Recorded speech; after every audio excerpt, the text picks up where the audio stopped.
All right, you're in the booth here with Don Perignon for the 15th episode of PH7 Pod, where we are finding balance in EDM. We have Mazadu in the booth. Actually, I don't know if I pronounced that right. You got it, Welcome man. in. First try, you got it. Hell yeah. Well, welcome in, man. Can you tell us a little about yourself, who you Yes, are, and sir. how you came to be an artist? I go by Mazadu. I know a lot of people they kind of pronounce it in different ways wherever they want. Like I've heard people call me like Mazadu, Mazadu, just like different stuff. But you got it on the first try, so thank you, bro. Like that was amazing. Yeah, dude. Amazing. Yeah. I'm a house DJ producer from LA. I make other genres too, but my main style that I'm known for is house. I make everything from basically from like tech house to bass house, West Coast G house. I'm now dabbling in like progressive house or melodic house is what they're calling it now. I'm really excited to Absolutely. get into that. Yeah. What do you feel like is something that what genre do you feel like you're gravitating towards more right now? As of right now, I've been working a lot on the melodic stuff. Like I'm really gravitating towards that, And I especially like during this year. no, I was saying that I Yeah. really I really like the melodic stuff. Sorry, I talked over. I missed Oh you no, on you're that. good. Yeah.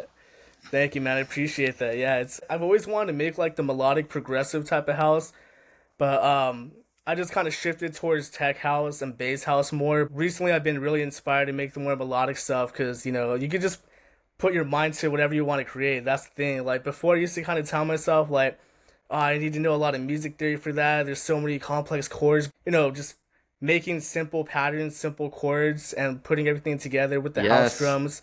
I'm like, oh, this is banging. So speaking of that, do you use an instrument to write anything, or do you just do everything digital? Mostly just digital. I mean, I have like a MIDI keyboard, like it's just like a small little like Novation MIDI keyboard. But I asked because I don't use my MIDI keyboard at all. oh wow, yeah, dude. I know a lot of producers that like don't use it, and I mean, for me, it helps. Like, I'm trying to kind of like shift away from that because like now I'm kind of more used Yeah. to just like putting the MIDI clip in, just writing them out on my mouse or whatever. Like shifting the notes. But yeah, the MIDI keyboard has definitely helped like throughout the years. You know, Weston, I go to learned from kick and bass, and one of the things that he's saying is that he doesn't know how to play a piano or anything. And I'm Well, like, yeah, me neither. But he knows how to produce and how to shift the MIDI notes and make everything produce and mix well together, which is just part of the name of the game. Let's rewind back a little bit. So, how long have you been producing music? let's see, dude. It's been about like 7 years now. I started back. Let's see, Nice. 7 years ago. I started back in like, yeah, 2017. So 2017. But I was just, our first It's couple. crazy. 2017 is almost 7 years ago. Like, what the hell? Exactly. Yeah, I was thinking about it too. I'm like, holy shit, like 7 years ago. Like that's a long time. But um, like the first couple years, And how it's hard like was it? Yeah, when I what was the first first couple started. years like?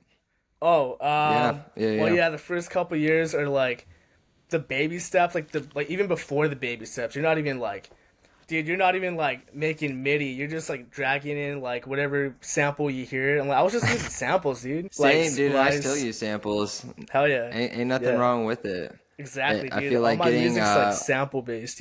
I mean, it should be. I mean, Yeah, a lot of how dance music is very sample-based music, yes, and sir. when you learn with how like everything fits into the puzzle to like, all right, they did this for 16 bars, now they did this for 16 bars, now they did this, or maybe it was shorter. I don't know. I'm with you on the melodic house and techno vibes because it allows me to progress what I'm doing within the DAW instead of doing these quick little things with like bass house or tech house. Even though bass house and tech house are cool, I think it's honestly almost a little bit more like complicated. It takes some intuition to write some bass house or tech house. There's all these little things in there versus melodic house and techno, which is very embodying and progressive. And yeah, anyways, did you start with like gravitating towards tech house or bass house before you even like, hey, let me just try to write some like spaced out rave music? Yeah, I think it was mostly bass house. Like, I really gravitated because, like, if we're going all the way back, dude, like, I started producing trap and future bass first. That was my thing. Like, I was like, I'm gonna be a trap Because it's future interesting, bass. right? Yeah, it is. Yeah, like It's just cool like the sound. sounds. Yeah, but yeah, like I started like doing trap and all that, and then I don't know what it was that like in 2019, I think I heard. I'm trying to remember exactly like what tracks I heard that was like, oh, I want to make house. It was you know that song by Chris Lake and Green Velvet, Deceiver. Deceiver, yes, Yeah. Deceiver. So I heard that song and I'm like, whoa, this is tech house. And then from there, I'm like, okay, I'm gonna start Right. like listening to this. And yeah, first it was kind of bass house, so like Abstract and like Dr. Fresh and like all those artists like have inspired me, like the beginning wave of bass house. But then, so I started Yes. DJing more bass house. But then when I got into like producing house, I just gravitated to producing more like tech house because it's like simple bass lines, groovy. Very Yeah, groovy, sexy bass lines. It's yeah, it's also like in your time period of 2017 moving into house music, like I feel like 2019 growing into 2020, everything was shifting tech house and then things like really got tech house in 2022, like the year of tech house, and then things got a little bit more progressive, I feel like, as we've moved into 2024. And I feel like a lot of artists are feeling the same way that we do. And feeling like that was the genre. It's kind of still like a cool genre, and now I think the cool genre is like the melodic house and techno vibes, which is just super cool. It's good music, right? oh yeah, You can share it to your mom and dad, and they'll be like, "Oh man, actually, this is kind of cool." yeah. It's so You show catchy. them the Yeah, bass house or the trap. You show them the like the club unts music, and then they're like, "Oh, okay, yeah, that's just what I think it is, right?" that's funny you But say that it's because not till they. yeah, What do you got to yeah. experience with that?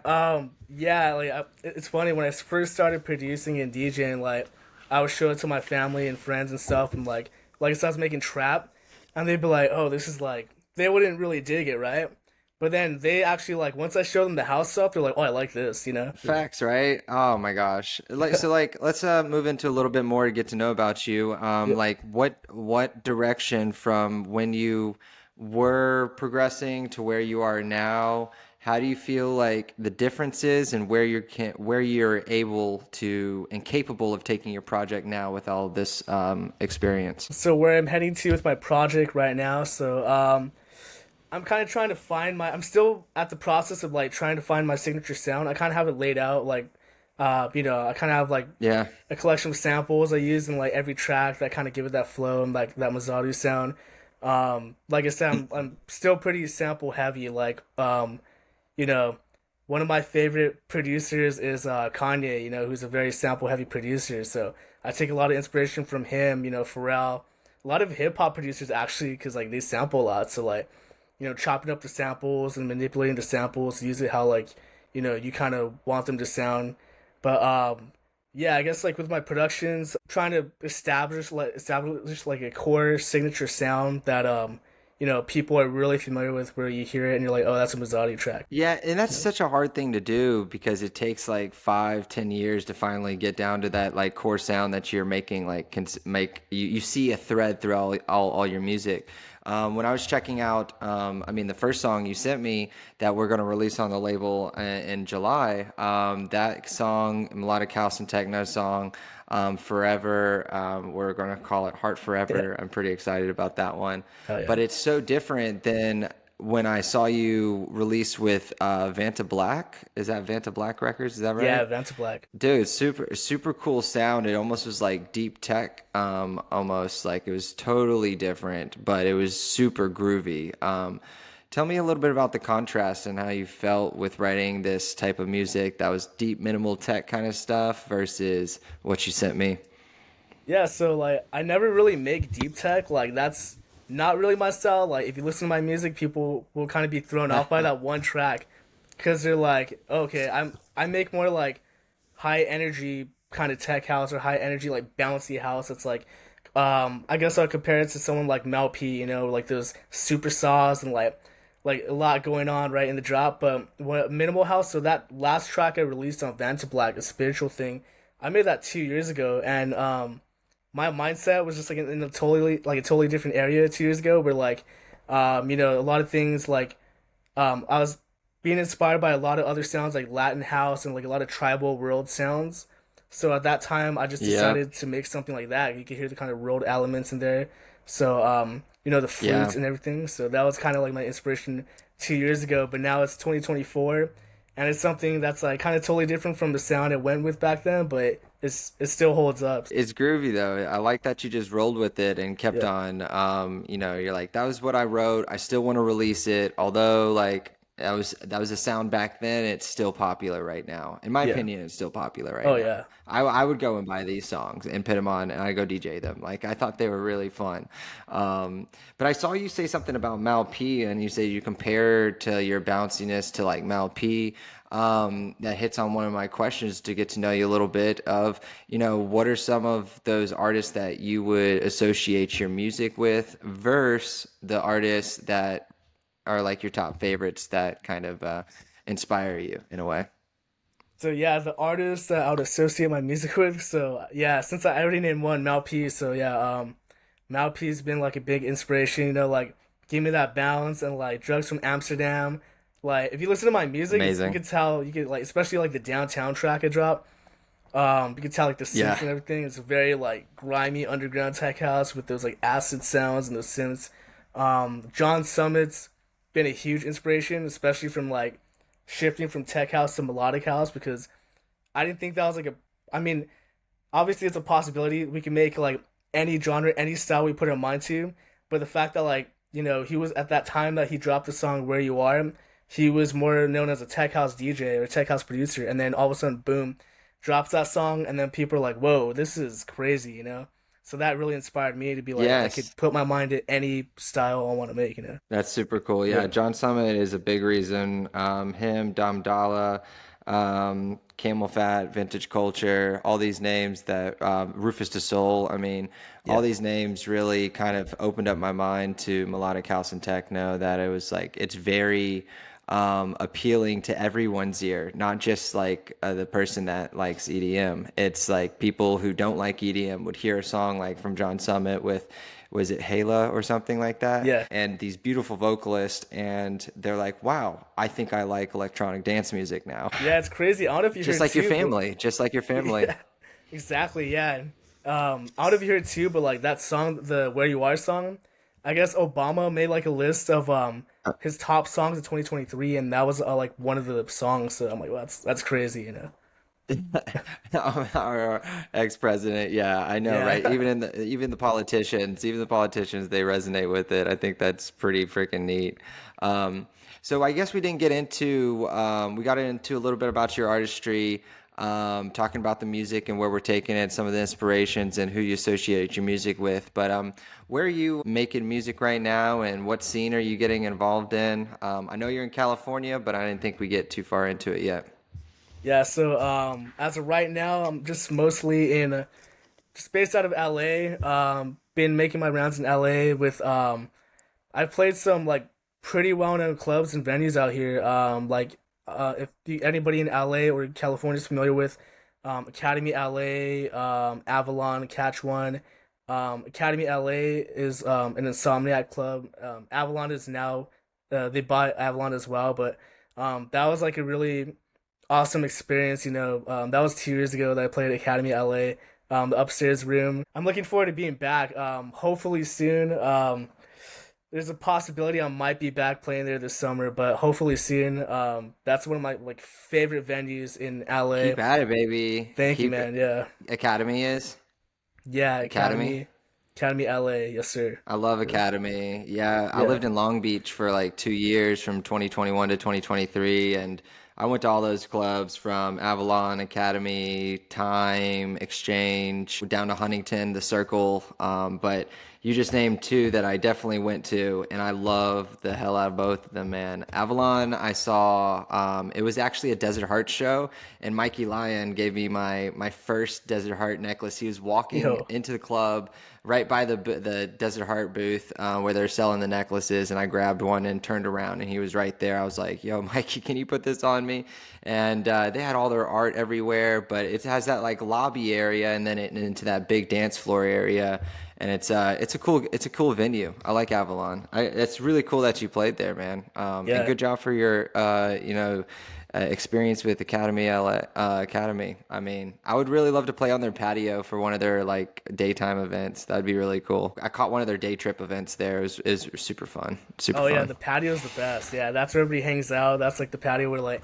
you see all the artists chilling, and like the patios and like at every venue is like the area where like all the artists are just hanging out. Like I don't know if you know Sound Nightclub. I don't know if you ever heard of I didn't mention sound. Yeah, sound Sound definitely Nightclub. with yeah, all the Space Yacht and Blind Tiger Yeah. events and heck yeah. What are some of the are there some local LA cats that you really vibe with or like their music or have seen in the scene that you're like, I really like what you're doing?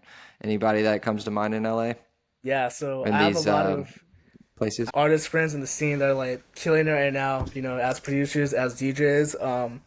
To name a few, there's a guy named Luis Lowe. He's killing it, and what makes him special is he plays disco house. He's on a label called Plasoda. They release like all disco, funky house, and yeah, he's killing it. Who else? Let's see. There's a lot of names. Oh, my last show, I just went back to back with one of my homies, Wet Ones. He's been producing. He makes like really groovy like um tech house or like house, but it's like very like deep groovy stuff. Yeah, his stuff. You gotta check out his stuff. Let's see. There's a I'm gonna lot look of them people in up. the scene. Wet Wet one. Ones. Yeah, it's like all caps. Wet Ones. See, my boy Lepus D Craze. Lepus D Craze. Gotta give him a shout out. Leapest to craze. Yeah. His brand is really awesome. If you get to see it, he wears like a you ever seen Donnie Darko? Yeah, yeah, yeah. Yeah, so he wears like kind of like a It's bunny looking head. with the mask. Yeah, it's kind of like Oh, that. bunny It's like a hat. bunny head. Yeah. So and he plays like he does everything from like bass, like dubstep, trap. I think he does techno and house. So he's killing it right now. Yeah, I Yeah. know. When I was over there, I really liked the name Binge Watch Binge watch. Yeah, with Blind I know Tiger. binge. Yeah, hell yeah. Yeah, Art's a super cool guy. I met him on Groove Cruise when I went in 2022. It went from LA to Cabo, and yeah, it was a cool experience. So many of those guys. Yeah, lot of cool local LA people, but people from San Diego, and yeah, they just basically drew on all of the California people that were doing stuff from Hood Politics to Desert Hearts to, well, yeah, Binge was a part of the Hood Poly crew, but yeah, it was. I love the whole scene over there. LA is just such a wild city, man. I try to stay away from Hollywood, but sounds in Hollywood. You gotta go. Sounds super Yeah. cool. Freaking love that. So really cool city. Are there any future cities you feel like you have pinpointed that you think that you would like to play outside of LA or even outside of California? Yeah, so I have like a whole. It's crazy. The other day, I just made like a whole list of cities that like, like if I had to do like a mini tour or something anytime soon, I made like a list of cities that, for sure I'd play. And I'd say the top of my list, like one of my dream cities to play in is Miami right now. Like man, I love the culture.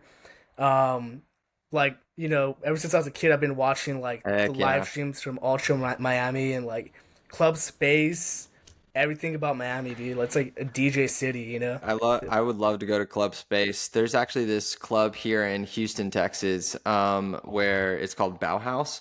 And Bauhaus is actually an old form of art, apparently. But Bauhaus is also a club that gives this like Club Space Miami feel, but in Houston, and it's so unique.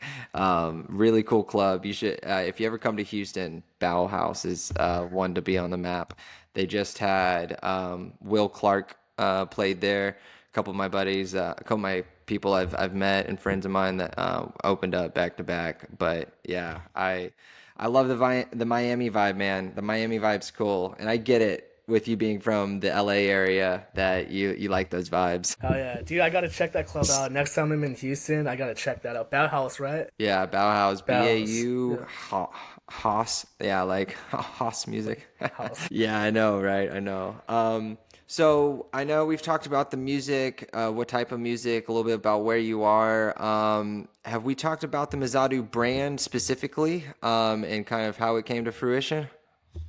Oh yeah, so the brand, that's something that's like everybody always asks about. Like that's like an interesting part, I guess.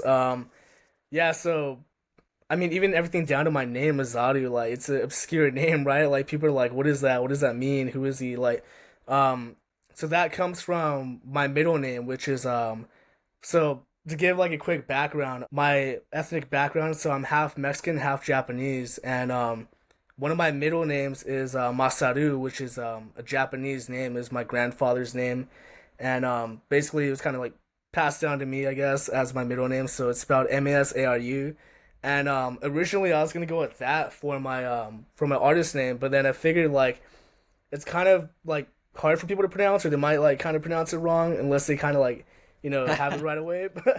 So I'm like, okay, my name is Zach, so I'm like, I'm gonna incorporate the Z in there for some reason. It just came in with Mazadu, so I'm like, that sounds close enough. But yeah, so basically my yeah, basically my brand is it plays a lot on like a lot of traditional Japanese elements and my culture.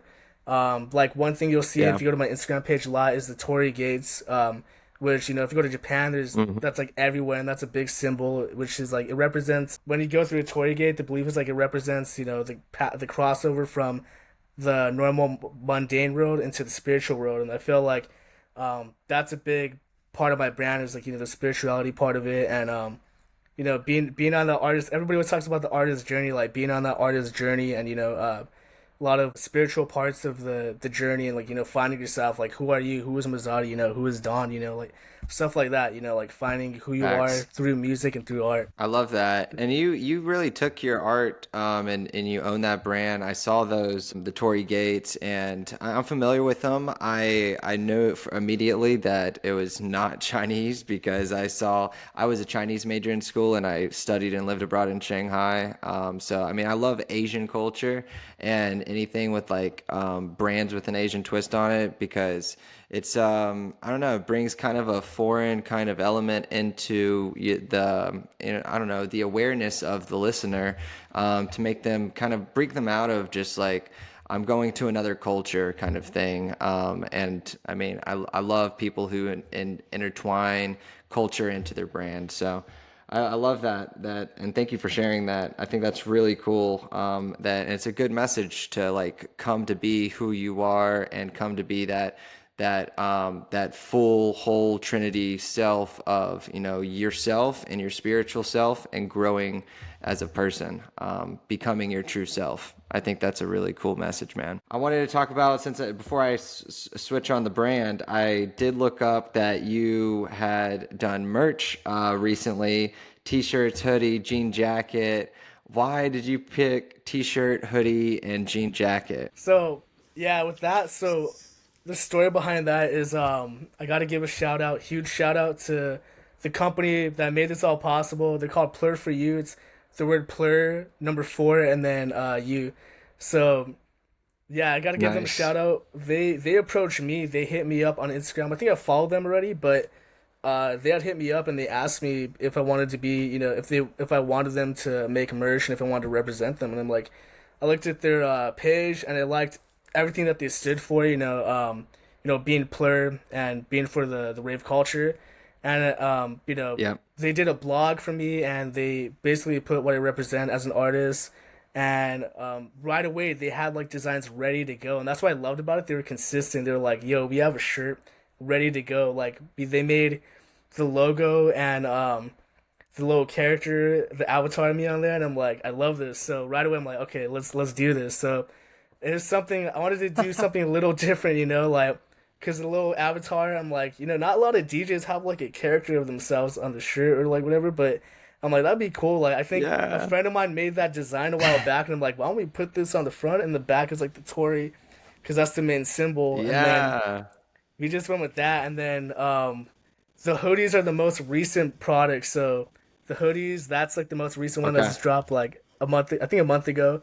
But yeah, those are the most recent ones. My personal favorite is the denim jacket though. Like you'll see me rocking that at, like every show I play. Like that's my personal favorite I was about right to say there. that's a signature jacket, right? Yeah, I freaking love it, man. Yeah, yeah. black's it's Thank like you. a faded black and the logo on the back. Yeah, I like it, man. That's a good cop. I think it's so funny because I thought about making like a jean jacket for myself, but I never thought of, putting it up as merch instead of I would make it like a signature jacket for myself, but then I think I love the idea of making that signature jacket like, hey, yo, feel this signature jacket with me if you really want to. Dude, that'd be great. Also, It like, dude, with the PH7 logo on it, and like, dude, I would buy it right away, man. If you came out with a denim jacket, I would rock that. Like, I'm a huge fan of just like denim jackets like that, man. I'd rock that one right away. Hell yeah, Yeah. man. Hell yeah. Yeah, the merch I'm having I'm actually having something that's going to be pushing me to make merch this year because there's a festival group of people that I've partnered up with here in Texas, and their whole thing is, hey, we're going to give you the infrastructure, we have stages, and we'll even help you out with a host. We just need you to bring and sponsor your artist, and not only if you sponsor your artist and take over a stage basically for a night, you have to bring a tent and like good merch, bring merch. And so it's gonna be my first time. I'm thinking like things that really like capture into like I'm trying to think of like merch that feeds into like a good your own brand, right? Like I don't know, like the PH7 brand's about hydration, so maybe I don't know, some water bottles or something. I would say, or I really like frisbee. It's a part of something. I did a lot of ultimate frisbee when I was young, in college. So I thought about, making a frisbee that said PH7 on it, and then around it said, "Spin the disc, not your head." Because when you get spins, you just need some water or something. And yeah, I don't know, stuff that's relevant and stuff that's not just useful, but ties into who you are, being the most authentic you. Which I feel like is the most beautiful thing about being an artist. And it's different. A lot of people that be their authentic self, like all artists are different. And I think dance music artists have their own kind of like lane in the music industry. And I personally love dance music, man. I Oh can't yeah. get enough of it. The reasons why I got into dance music is because of just the people, the energy of the music, the vastness of the structures at these festivals that were just absolutely overwhelming, and beautiful, and incredible architecture. But that's just me.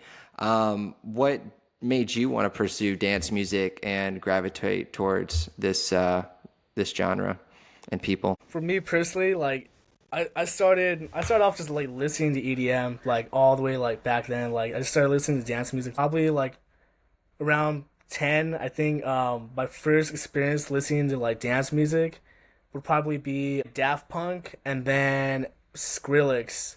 Like I know a lot of people got into dance music because of Skrillex, but that was like my first introduction.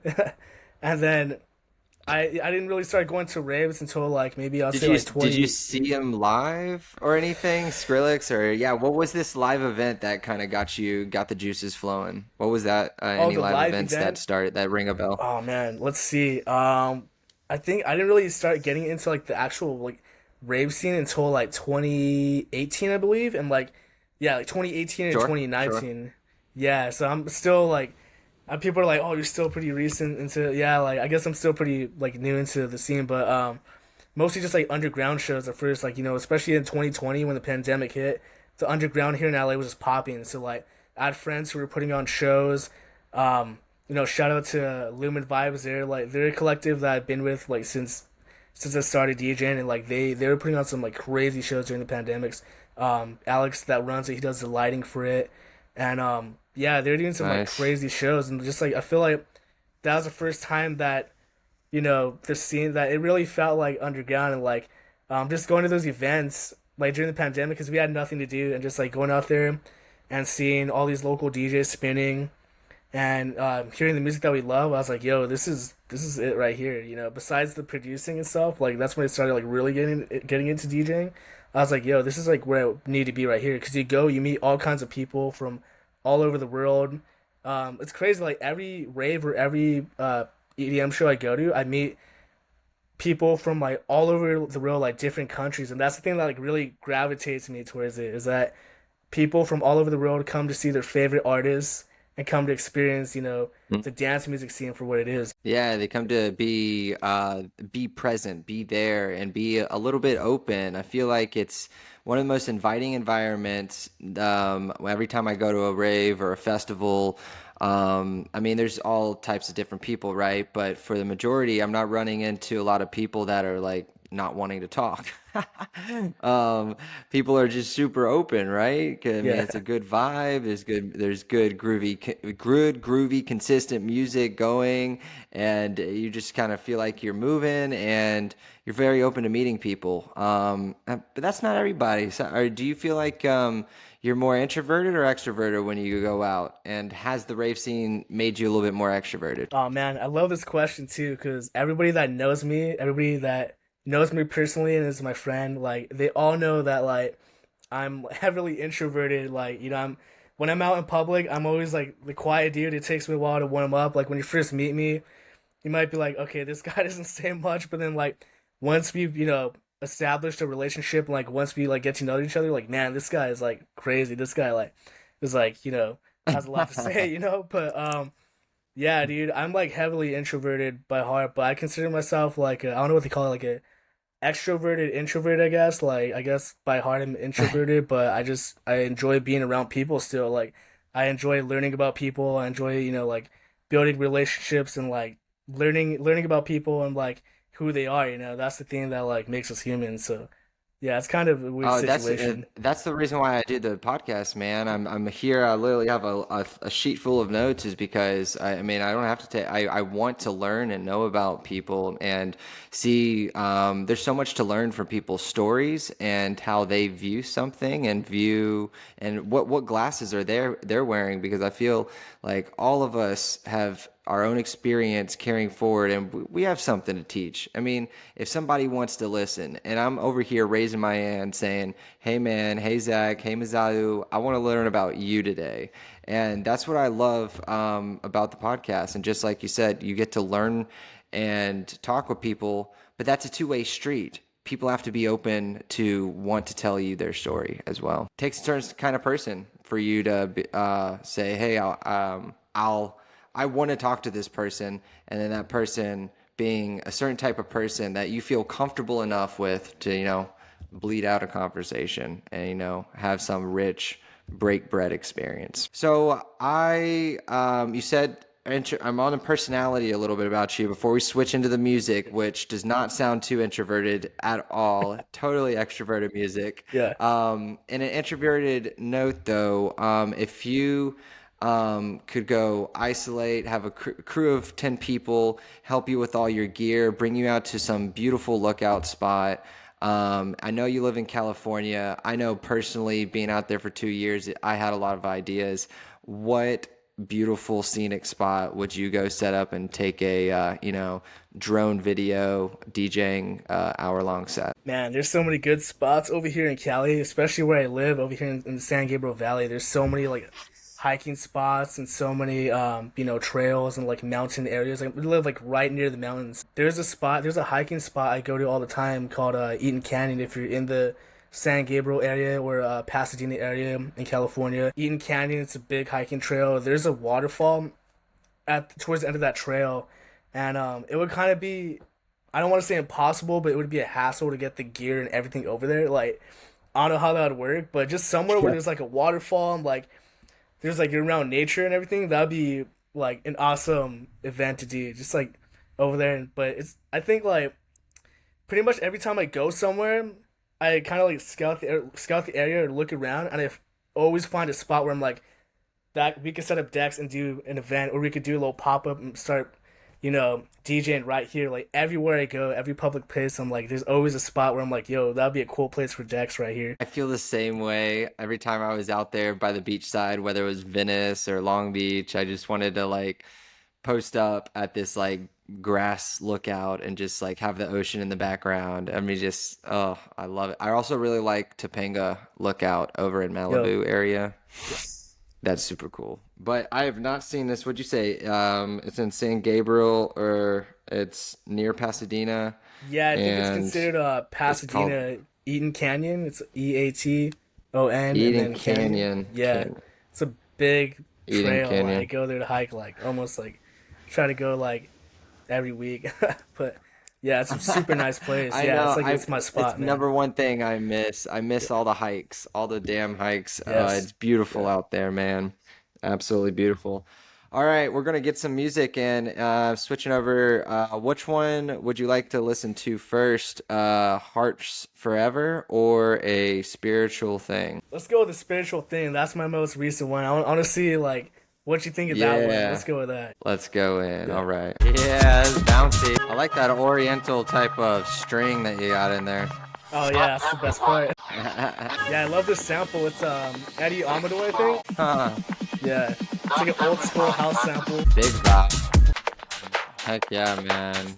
Dude, yeah, like quick feedback on that song is that I really love that oriental string that you have in there. If I could, I can't remember it. Like, I wish I could pinpoint the name of that string. I always forget. But it doesn't matter. I also really like the second sub whip that you have into that drop, and it's just like, and it's just like it catches. It's just thumping. That kick and bass is just like, just oh my God, it's just pumping. I love the way it sounds. But inspiration around that. How'd you? What made you want to write that? And tell us a little bit about the song. Man, yeah, I think like I said earlier, like during this time, like I was really heavily inspired by like tribal sounds and like, I forgot I was listening to like a lot of like tribal house and like just like the Latin house sound and like I was like, okay, what if I make something like that? What would it sound like, right? And like I said, I'm like a sample heavy producer, so I have like this crazy library just full of samples that I've collected over the years, and like out of this one pack or something, I think it's like a sample pack where it has like all these different like just like orchestral like vinyl rips and like old school sounds, and like you can tell they're vinyl rips, but they're like Uh, very ethnic, like they're very ethnic, yeah. like they're from different countries, like there's some from like Jamaica, China, like Israel, like all kinds of like Huh. Egypt, like all kinds of like different crazy instruments from like all over the world. And I found one, and like if you were to listen to the original sample, just like raw by itself, like you'd be like, oh, this doesn't sound like it does in the track. But then once I put it with the drums and bass and everything, sidechain it and stuff, and like kind of put resonator on Hmm. it and everything. Then you start to hear it more like the sounds more like a flute. People say they tell me like, oh, it's like a flute, but It sounds like a flute, a little mix. yeah, Yeah. something like that. Yeah, a Yeah, little mix. yeah, with the Definitely drums get and the that bass. the international feel, the drums and the bass. It's got those tribal feels to it. It thumps. I could definitely see that one. Have you played that one out? Have you had fun with that one? Man, I would play that one out in a while, but the first time I think I played it like to test it out was when I actually played at Academy 2 years ago. Like that was when I think I had just finished that track, like Nice. literally the night before. I think I just finished it, and I'm like, I'm gonna open with that track, or I'm gonna play it in the set, and like, it sounded like really good on the speakers, and I'm like, oh shoot, okay, I'm gonna send this one out. It sounds ready to go. Oh So just like shoot. testing it out and stuff. Yeah, I got to play it more in sets. So Yeah. when it fits the vibe, it's more of like a deeper minimal one. My sets now are like more like bouncy high energy, but when I can play like a deeper minimal set, I'll throw it in there. Yeah, absolutely. I like to just take a moment to talk to the audience a little bit about, like you said, you released this song or you made the song 2 years ago. You worked trying to play it out. You worked trying to get it to a label. How was that journey? And how long does it sometimes take to get that song, in the hands and signed and them like it and then release it? Like 2 years? Like, how'd that go? How'd Yeah, that dude, feel? I almost gave up on it. Like last year, I almost forgot about that song, but yeah, dude, I've been sending it out for like 2 years now. I'm like, it's if you look at the stats, like when I go to the SoundCloud link, I think I sent you the SoundCloud link for it. Like when I think I can look at the stats on it. When I go to the stats and it shows who listened to it, there's like some like unbelievable artists that you would be like, holy crap! Like I think Clune listened to it. I don't know how Insomniac listened to it. That one was shocking. I'm like, might have been from the Discovery Project or something. And then like all these people Yeah. listened to it, and then I'm like, dang, nobody's like replying back to me though. But then This year, Vanta Black, I sent it along with my tracks that I had on the EP, and shout out to Luke Right. Lethal. Luke Lethal was the man. He's dude, that guy is amazing. He understood like the whole message Luke behind it, and Lethal. he understood the sound behind it, and right away he's like, "We want to sign it." So it took a while and a lot of patience, Luke. but yeah, we got there. I'm gonna look him up. Yeah, Luke Yeah, Lethal. He's with yeah, Vanta Black. He's the A&R over yeah, there. yeah. Super He cool, man. runs Vanta Black, yeah, in Tampa. It's in Tampa. Yeah. Nice. Cool, man. Absolutely. So, shifting over to a different style of music, and I also like to ask this question to people because I feel like I'm doing something that's a little bit not out there. I mean, I thought with doing a melodic house and techno label with some tech house influences and releases as well, that I would have something that, I couldn't find as an artist when I was starting to make more progressive melodic stuff. And I was like, I don't know. I mean, do I send to Insomniac? I can't send this to Techne. I can't send it to Sink or Swim. I can't send this to Hood Poly. All these nervous records, and like all these things that all these labels didn't make sense. You have some locally here in Austin that I'm trying. I mean, one is called Lauderhouse. It's in Houston. A friend that I made recently, but and that's just more like techno. But I've never found like a melodic house and techno label. I mean, other than maybe Off the Grid with John Summit, right?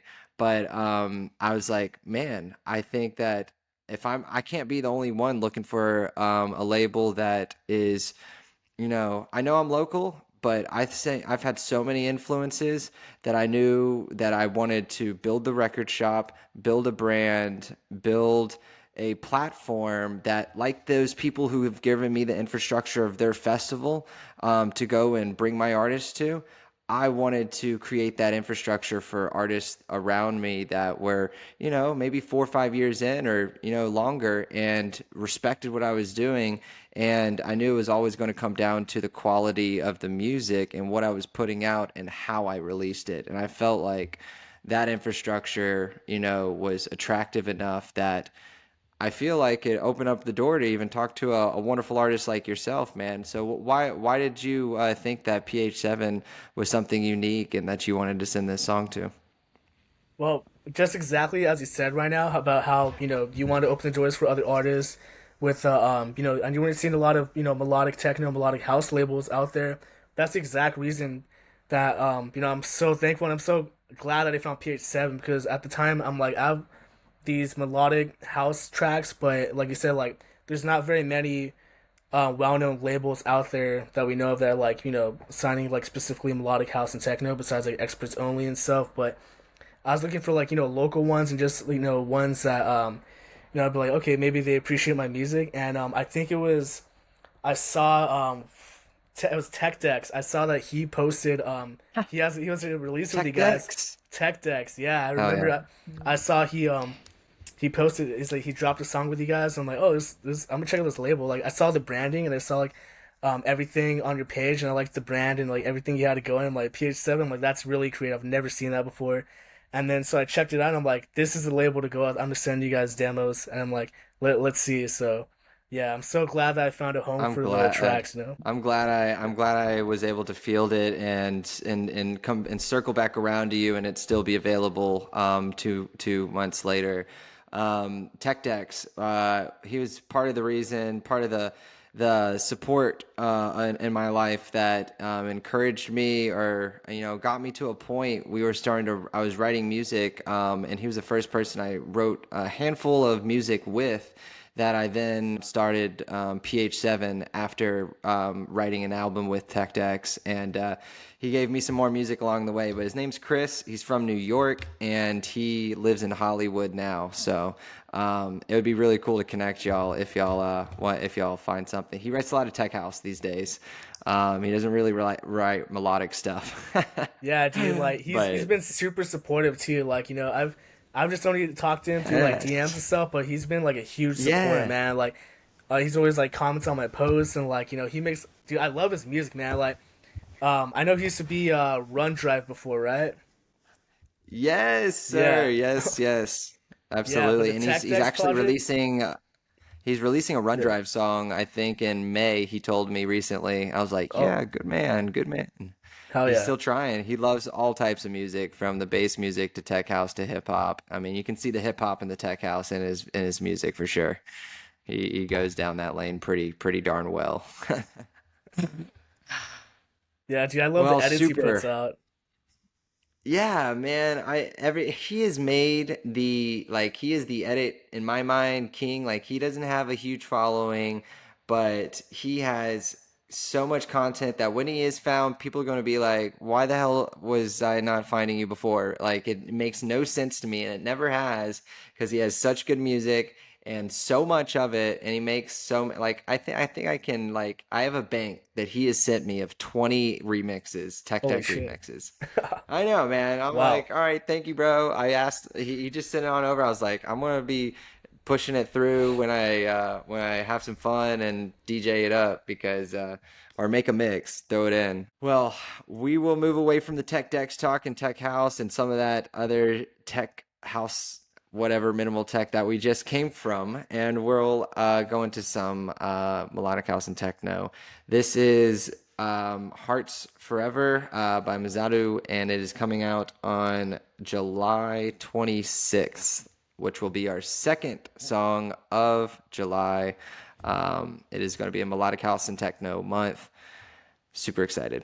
All right, let's do it. Yes, sir. Love that rolling bass. Gotta add in that vocal chop. Yeah, that's a vibe. Yes, sir. Hearts Forever, Mazadu. Thank you so much for letting me play that and letting me sign that song, man. Thank you, man. Appreciate that so much. what are some, yeah, bro. Yeah, absolutely, man. What are your favorite parts about the song? Man, this I gotta say this is probably the most like, in my opinion, like one of the most diverse songs I've made. Because everybody's like I said, like everybody's used to the tech house, G house kind of sound I do, but with this song, I'm like I wanted something that I have in my arsenal of original tracks that kind of like hits you in the emotions, kind of has like a emotional kind of vibe to it. And like I figured Big like emotions. yeah, dude, like I figured I'm like let's go with some like kind of old school like progressive house kind of vibes. And Yes. yeah, like with the bass line, that's like a like I wanted to try to do like like an old school progressive house bass line, like a Prince type bass line, or like Dead Mouse's old school stuff, like that type of like with the rolling bass line, so it's kind of techy too, you know. So Yes. yeah, Yes. that and the vocals, I'm like, okay, I need some vocals that just kind of hits you, right? Like they're kind of simple vocals, but what I love is like I like to put vocals in there that are simple enough where like you as a listener, like how do you interpret this song? What does it mean to you? You know, like what is it like? You know, a songwriter can write it how like they wanted to, what they meant in the message, but I want my music to kind of be like left up to you Mm, to decide. Like, what do you feel about it? Like, what do you get from this song? You know, like what's the message? Like, what is the song telling you? What is it speaking to you? Like, that's kind of like why I left them with right. like simple vocals like that. I felt like it was courageous, longing, ethereal. So it puts you in this kind of space outside of the textbook seriousness of how someone, I don't know, is supposed to feel on a day. I don't know. It brings them out of that way of thinking of, oh, I feel like tight and I feel like I'm sad today or something. It kind of just it breaks them out of those binds a little bit, and it's uplifting. As I was saying, it's an ethereal type of voice. It is very it's not clear. It's not clear. It is a little bit spread out. It's airy. Airy is the right word, I think, is what I'm trying to say. Dude, that's the perfect um, word for it. Yeah, that's the perfect way to describe the vocals. Like it's not like you said, it's not clear, but that's kind of the whole point. And like it's, I know my music can get a little bit weird. Where like you would probably think like as a producer, like why is this like that? But it's all kind of on purpose. You know, it's like even if it was a mistake, it's a mistake I'm satisfied with. Where like I'm like maybe that was a good thing. You know, like what does the listener feel about that? You know, it might hit them a different way than it hits us producers. Absolutely. So I'll switch gears a little bit, talking about how we feel about our music, and I see you've taken a progression from, a little bit high energy type of stuff, and you kind of like this melodic stuff, and it kind of almost, to me, the reason why I've kind of shifted into this type of music is it's just how I felt. It resonated with me, and it kind of felt more. I don't know, the feels hit me more, so I felt like I was focusing on myself more, which I focused on how do I make a solid, like, how do I be a solid progression, not just my music, but as a person. And that's why I liked writing this progressive stuff. So I'll move into the hydration house talk about sustainability and facing, high energies, which is anxieties. When it comes to, how what you think is important, and yourself as a producer DJ, do you find um, a sustainable medium in going out, versus staying back and making your music? Because I know it's performing, socializing, promoting, producing. It's so much, and it can be overwhelming. Yeah, it's super overwhelming. Well, it's overwhelming, but it's fun at the same time. Like it's you get a satisfaction out of it. It's like obviously it's like anytime you like if you have like a 9 to 5, if you're working, you're not working for free. You're getting a paycheck, and that's like oh I did, like you feel good after you're like oh I did all this hard work.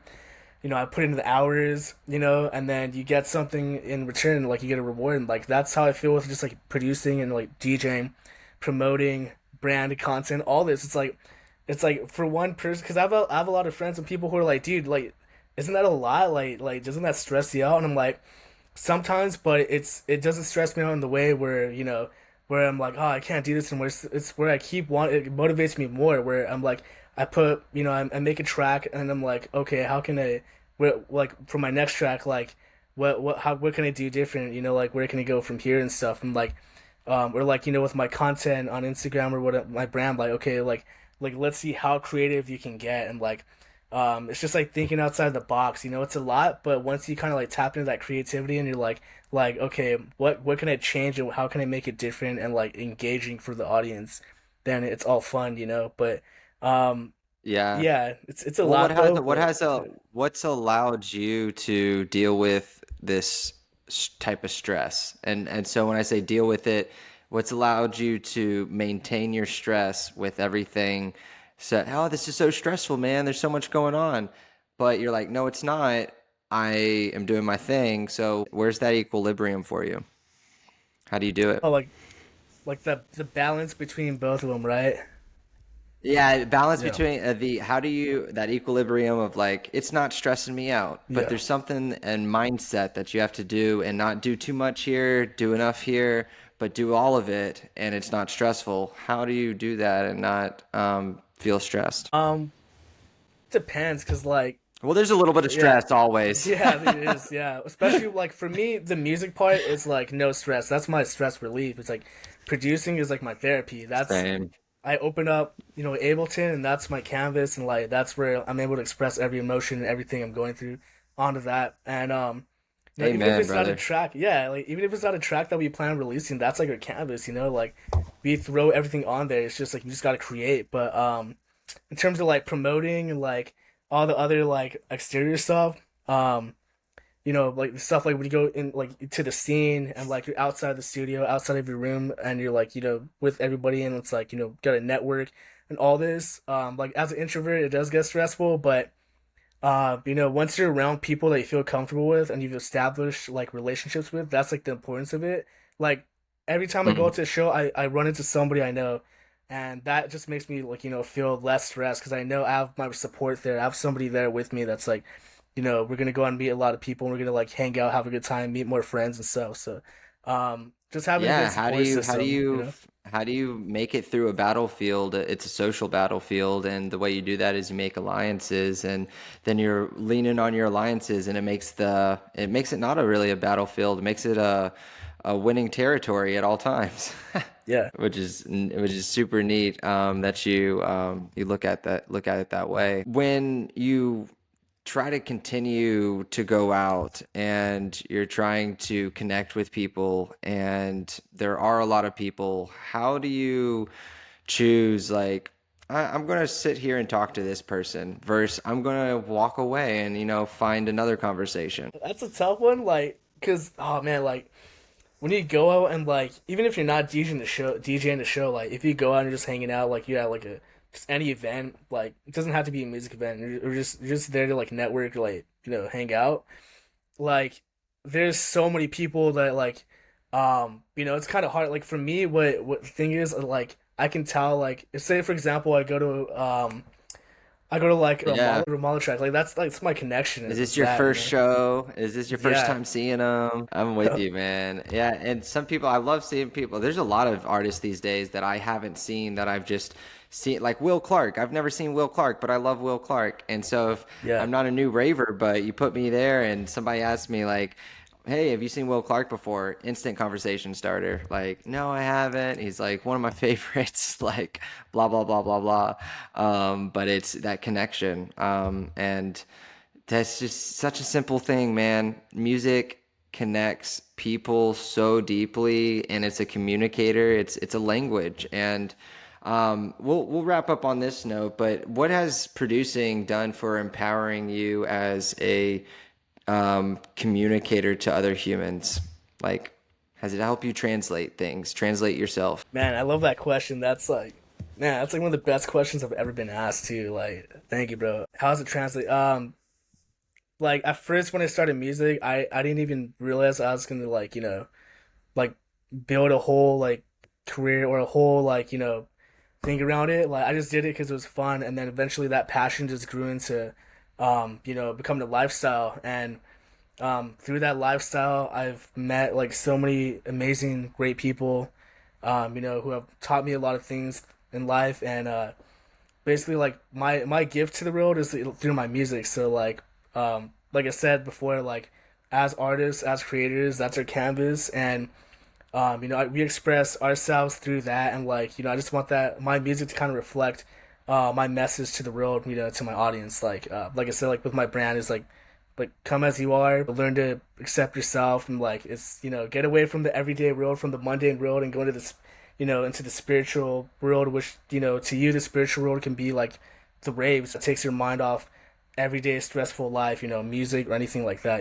So that's what I want to kind of the message I want to convey, as an artist. Absolutely. Absolutely.